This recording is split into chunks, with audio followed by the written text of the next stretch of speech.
Bonsoir, bonjour. Voici la suite de mon histoire, intitulée Le vœu, deuxième partie. Zulekha ne put entendre le reste de l'histoire, celle contée par les deux vieilles dames, du moins pas avant que les danseuses ne se calment et que le dîner soit servi. Là, elle put entendre encore quelques phrases. Tu sais, les gens qui vont les voir sont vraiment désespérés, et donc ils ne pensent pas trop aux conséquences de leurs actes. Ce fut la dernière chose que la vieille dame dit, et Zulekha passa le reste de la fête à penser à cette histoire. Est-ce qu'il existe vraiment des personnes comme ça, capables d'accomplir des miracles, si on peut appeler ça comme ça? Une fois à la maison, Zulekha ne put dormir. Elle n'arrêtait pas de penser à cette sorcière, dénommée Aïcha, et son alter ego, Kadir. Cette histoire lui rappela une autre histoire que sa mère lui avait racontée avant sa mort. L'histoire d'une certaine femme, jeune femme, qui s'appelait Fatiha, qui voulait se marier avec un certain homme. N'ayant aucun moyen de le contacter ou de lui signifier son intérêt, elle alla directement voir cette sorcière. Cette jeune femme qui s'appelait Fatiha demanda à cette sorcière de lui arranger ce mariage. Tout le monde était étonné de voir, après plusieurs semaines, que le mariage était célébré. C'était très bizarre que ce beau jeune homme ait été intéressé par cette femme, parce qu'elle avait une sacrée réputation. Pas une bonne réputation. Alors la mère de cet homme était complètement bouleversée de voir son fils si mal marié. « J'ai une belle-fille démoniaque, disait-elle, à qui il voulait entendre. Elle alla voir la sorcière elle-même et la supplia de défaire ce qu'elle avait fait, car elle en était sûre. Tout ça n'était que le fruit d'une sorcellerie. La sorcière accepta d'annuler l'enchantement, mais à une certaine condition, celle que Fatiha, l'instigatrice du premier enchantement, soit au courant de cette intervention. La mère accepta, et la sorcière fit son œuvre. Dans le chemin du retour, la dame rencontra sa belle-fille, et cette dernière avait un visage sombre. Elle regarda sa belle-mère, et elle commença à parler en la maudissant.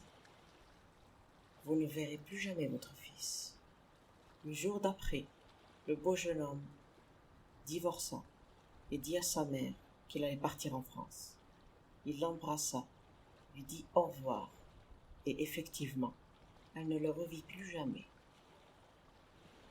Zulekha a toujours été effrayée par cette histoire. Mais en grandissant, elle se disait que c'était probablement une légende du village et que sa mère lui avait raconté cette histoire pour lui éviter d'avoir des idées bizarres ou alors de mauvaises fréquentations. Zulekha finit par s'endormir juste avant l'aube. Le lendemain, après avoir préparé le cuir pour les chaussures, Zulekha partit au marché. Sur le chemin, elle assista à une altercation entre policiers et un homme d'un certain âge.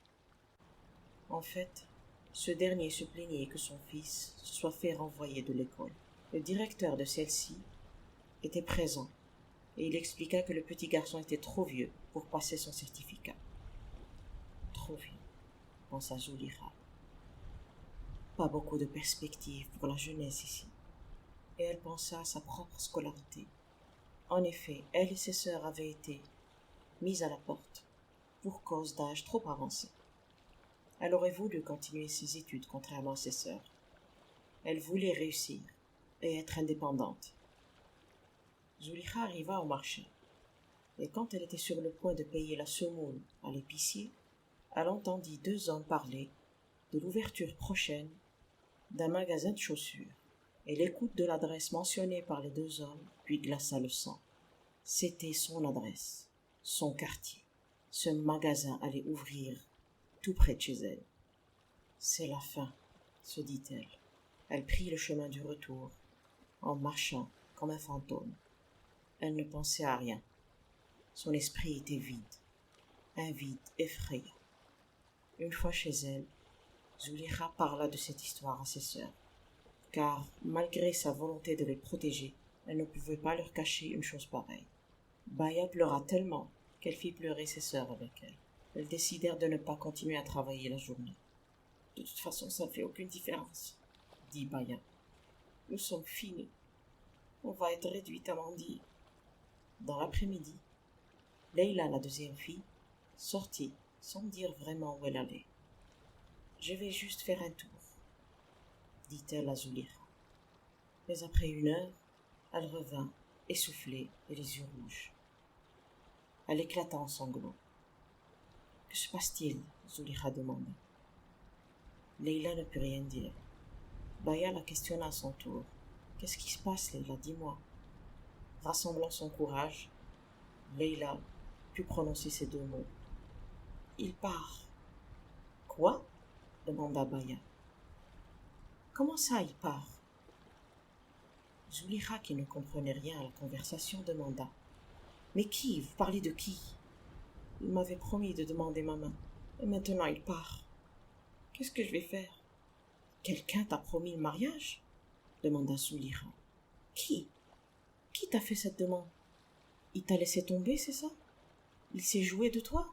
Dis-moi, Leila. Non, dit Leila, scandalisée. C'est un homme respectable. Il est gentil. Où est-ce que tu l'as rencontré? Et c'est qui? Dis, pourquoi tu ne nous as rien dit? Je n'étais pas sûre de ses intentions au début, mais...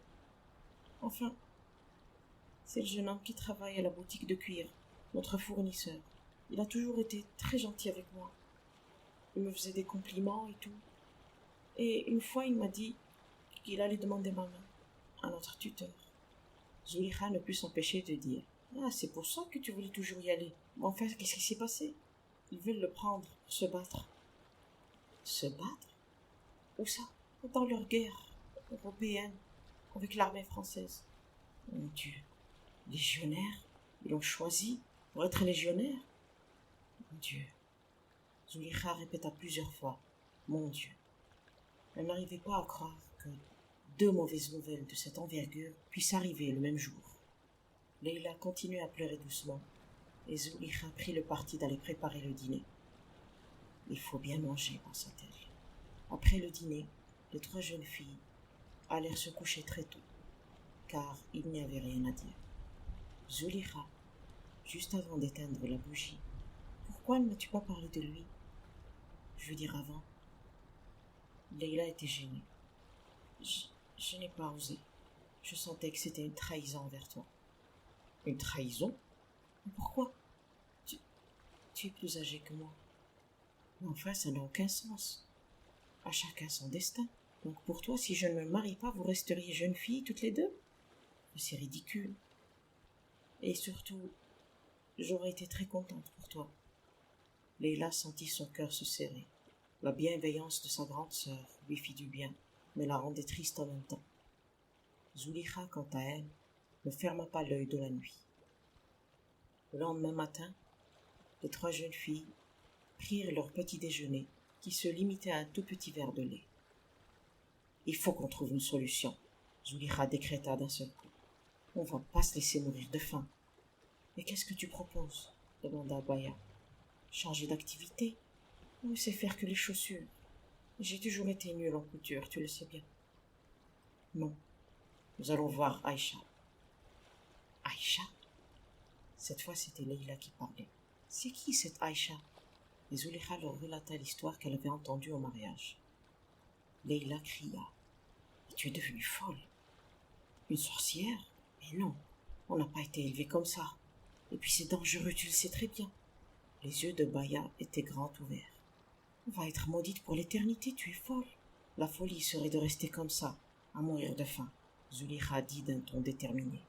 « Et puis je pense, c'est-à-dire que, puisqu'il y a un prix à payer de notre vivant, peut-être que nous ne serons pas punis après notre mort. » Baya frissonna. « Qu'est-ce que tu dis, Zulika, tu me fais peur. J'ai toujours pensé à notre avenir.